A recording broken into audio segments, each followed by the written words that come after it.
In today's episode, tuturuan ko kayo kung paano tugtugin ang Sisikat Ka Iha by Bita And The Botflies in the easiest way possible. And we're going to start right now. So if you're new here to this channel, meron tayong tatlong guidelines para matugtog natin ng mas maayos ang mga piano tutorials. So number one of the guidelines is the chords to use. So dito natin malalaman kung ano yung scale na gagamitin at ano yung chords na gagamitin. Magkakaroon tayo ng blocking para mas malaman natin kung ano yung mga chord shapes and scales na kailangan nating malaman sa pagtugtog ng kanta. Number 2 is yung melody line. Dito natin malalaman kung ano yung melody na pwede natin gamitin sa kanta. So number 3 is the repetition. So it only means kung ano yung mga parts na uulit ay hindi na natin kailangan ulitin pa para sa tutorial. Since the part is repeating, magmumove na tayo dun sa mga next parts na hindi naman umuulit. So without further ado, let's start the tutorial. So first of all, the song is built on the scale of D minor. Now D minor is one of the easiest scales na pwede natin tugtugin sa piano because it only involves one block keys. So kung hindi nyo alam kung ano yung D minor, ito siya.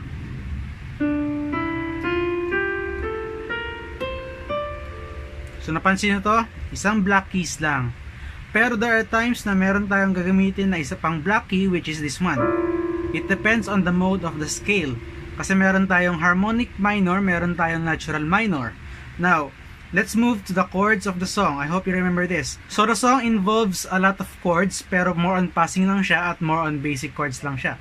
The first chord that we need to learn is the home key of the scale, which is D minor. Ito siya. Again. Next, we have the A7 chord. This one.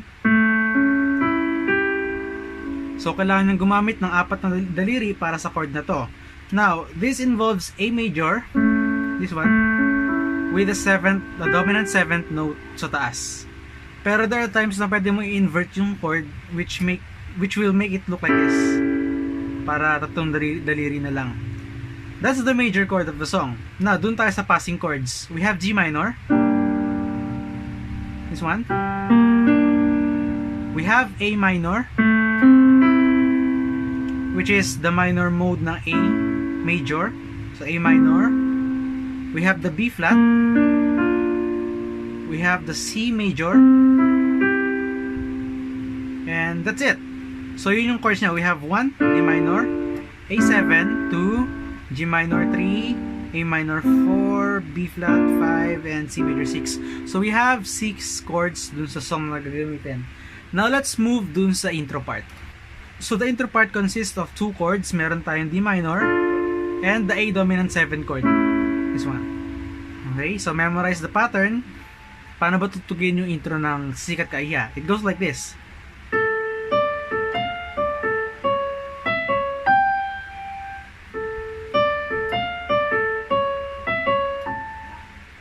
I hope you get that. So, i-divide natin sa dalawang parts yung intro na yun para hindi kayo malito.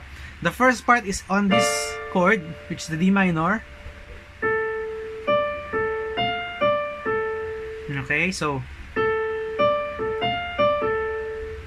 A, D, A, F, D, A. That's the first pattern. And then C sharp, E, C sharp, G. Okay, so repeat. And this time end sa A. Okay, so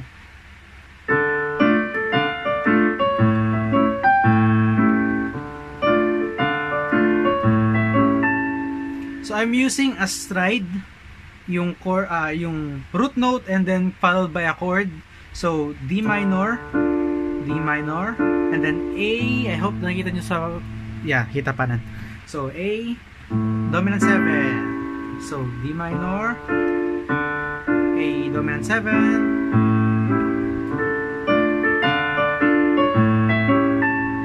Okay, that's the intro part. Now let's go sa verse. The chords are D minor and A dominant 7. Ganun pa rin, walang nagbago. So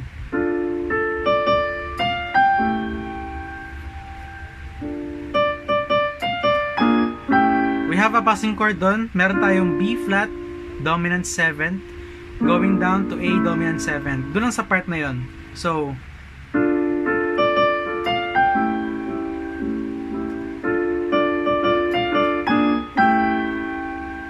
Look at my left hand, right hand.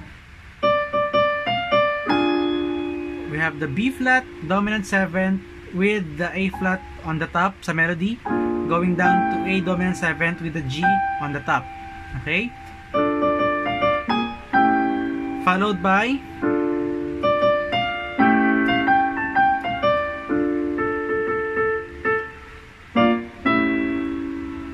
so in every 2 lines meron tayong chord progression na B flat to A. So nandun palagi yan sa song ha, may passing chord tayo na B flat. So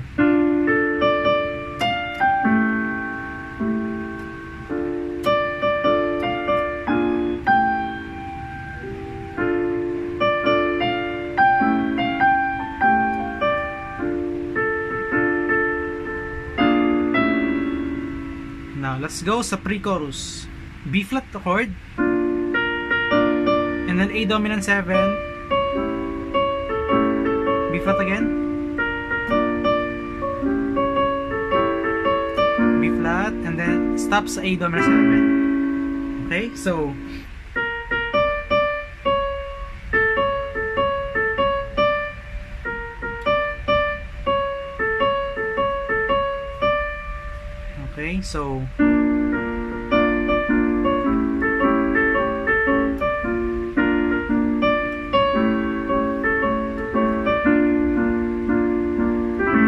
that's the pre-chorus. Now let's go sa chorus part. The chorus part goes like this.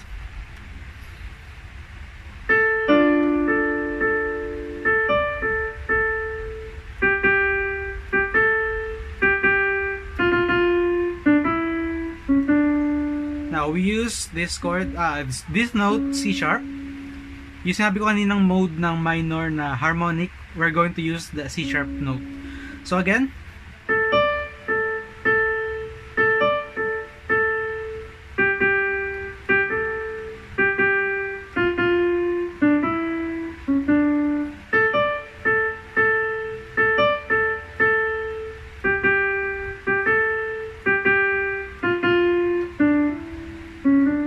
now, what are the chords that we're going to use? Ito yung gagamit tayo ng iba-ibang klase ng chords. So, let's start with D minor,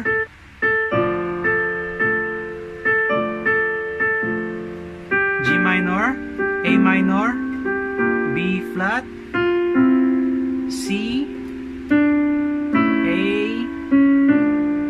Okay, pag-iwalayin ko para masumata nyo.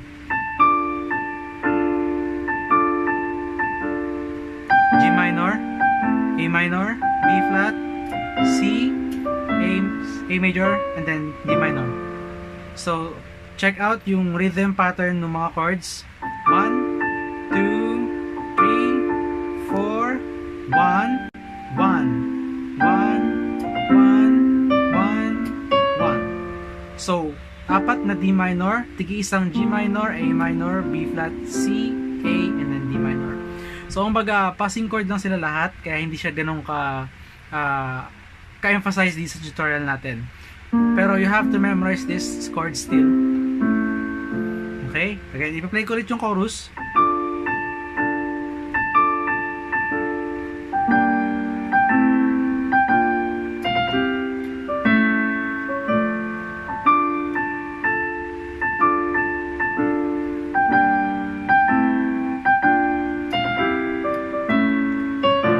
So that's the chorus part. Now let's move dun sa interlude before mag second verse.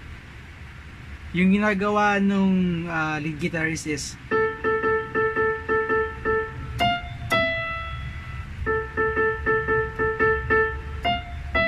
so yung chord niya parang sa verse din.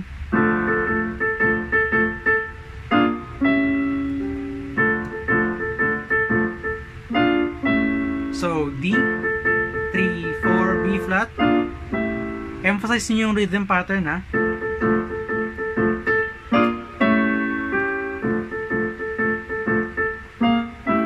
And then, let's go sa repetition. Uulit na yung verse, ulit yung pre-chorus, and uulit yung chorus. So, alam niyo na yan. Let's go dun sa bridge part. Okay? Now, the bridge part is like this. So, more on chords lang siya. Pwede nyo gawing chords parehong kamay. So B flat 7, and then A na mabilis, tapos drum solo, and then ganun same ulit, drum solo ulit, B flat 7 over A, dominant 7. Let's go sa bridge part 2.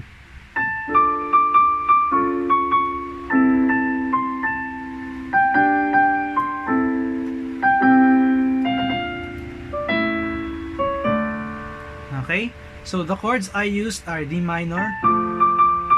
Meron tayong accidental, naging D minor major 7 siya. This is D minor. Huwag kayo marito, dinagdag ko lang itong D, octave siya, same note lang yon.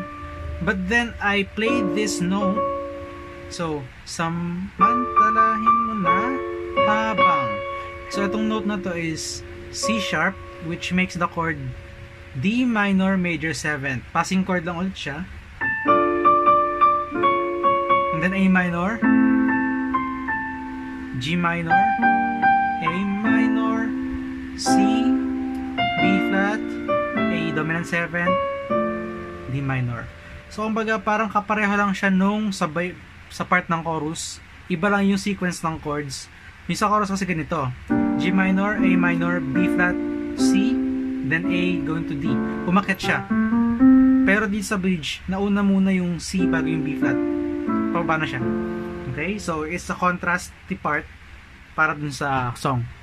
And then this part,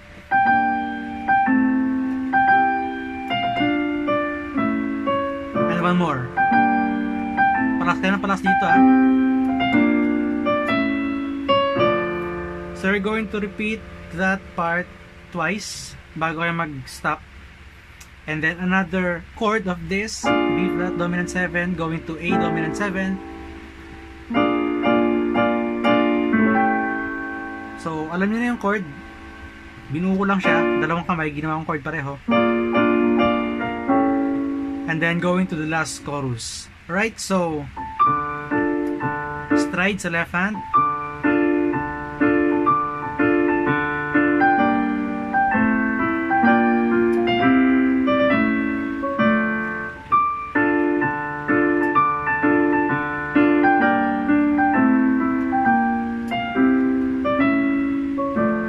And then, the way I ended the song dun sa cover, I will put a card dun sa taas, is inulit ko lang yung last portion ng chorus.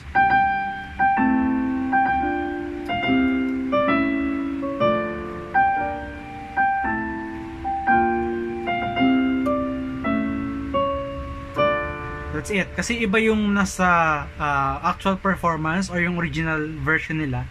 Meron silang duet ng dalawang guitar, which is hindi ko na ginawa sa piano kasi magiging komplikado pa yung song. And there you have it, everyone. Well, I hope meron kayo natutunan for today. Leave a comment down below kung meron pa kayong gustong tanungin about the song to make it more clear to you. Now, subscribe to my channel and click the bell notification to get updated para sa mga mas marami pang piano covers and piano tips para sa inyong lahat. And become a legend today. So, I'll see you guys in my next episodes. Bye!